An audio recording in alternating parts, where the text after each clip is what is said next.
Meu nome é Rafael Santos Mendes, sou professor da Faculdade de Engenharia Elétrica, trabalho com engenharia de som, processamento de sinais musicais.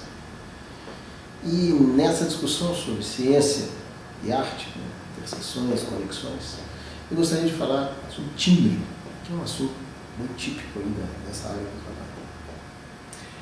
trabalho. Falar de timbre é inevitável falar de psicoacústica. Psicoacústica é a ciência que trata das relações entre os parâmetros de percepção, um sinal musical em particular, e os parâmetros físicos, né, que definem, que determinam esse parâmetro, que determinam esse som. Entre os parâmetros de percepção, posso citar de imediato, assim, facilmente compreensíveis, parâmetros como altura, o som é mais grave, mais agudo, volume, mais intenso, menos intenso, mais volumoso, duração e timbre. O timbre, então, se coloca como um parâmetro de percepção de um sinal musical, de um som musical. Os três primeiros parâmetros que eu citei, altura, volume e duração, compartilham algumas propriedades. Em primeiro lugar, são unidimensionais. Você pode falar de som mais grave, mais agudo, ou seja, se desloca numa linha. Mesma coisa a respeito do volume e da duração.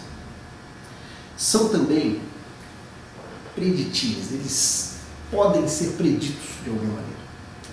Eu sou capaz de saber a priori o que é, como vai soar em um certo intervalo de quinta.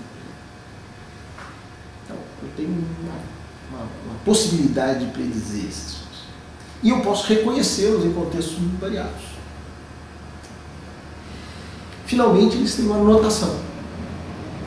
Tanto a altura, quanto o volume, quanto a duração são parâmetros de percepção dos quais temos notação. É esses parâmetros que eu vou chamar de parâmetros intrínsecos de um sinal sonoro musical. O timbre é diferente. O timbre não tem essa qualidade de ser unidimensional. Ele não pode ser predito, a não ser, claro, em caso em que eu trabalho estritamente com instrumentos acústicos. Então eu sei a priori como vai ser o som que eles vão produzir. Mas se eu estou no contexto de produção de música eletrônica, por exemplo, isso já muda de figura. Para o timbre, não há um modelo paradigmático. Isso dificulta muito o procedimento de síntese.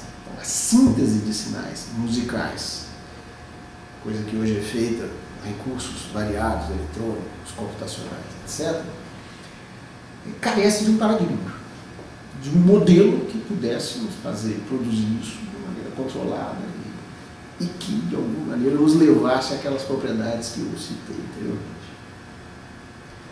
Esse fato, o fato do timbre ser diferente, nos leva a uma visão de que o timbre, na realidade, é uma designação genérica para complexidade do universo sonoro que nós podemos perceber. Isso é, o timbre é uma designação genérica para os parâmetros para os quais ainda não demos um nome. Fundamentalmente isso. A pergunta que aparece então, a pergunta importante é: existiriam então outros parâmetros intrínsecos? Isto é, parâmetros que tivessem aquelas propriedades que eu citei?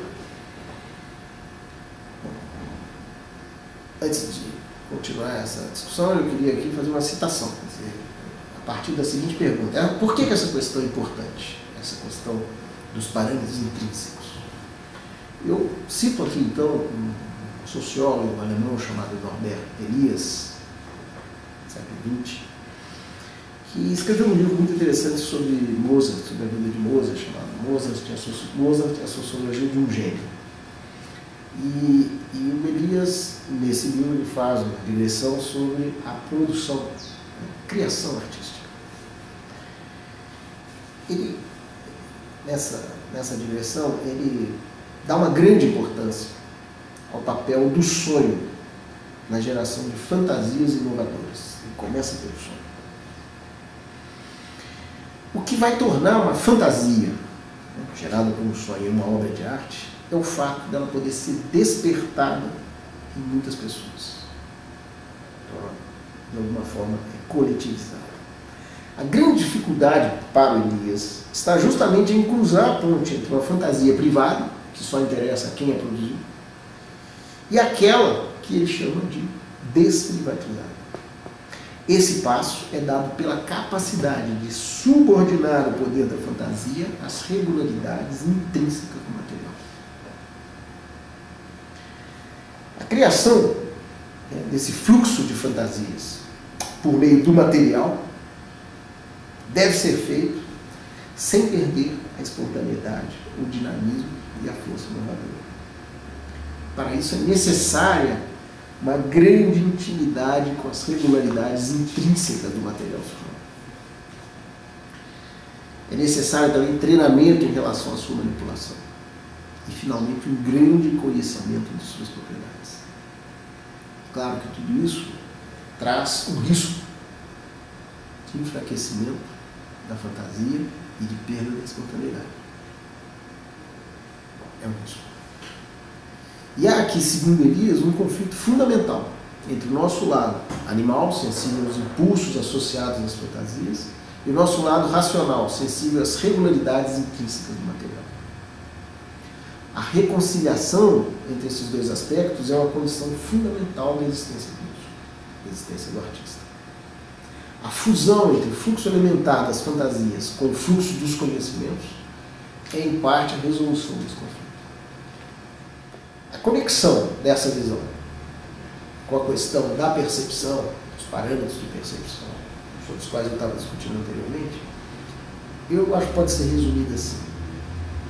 A explicitação de parâmetros intrínsecos certamente permitiria ao músico um outro patamar de intimidade com as regularidades intrínsecas do material sonoro.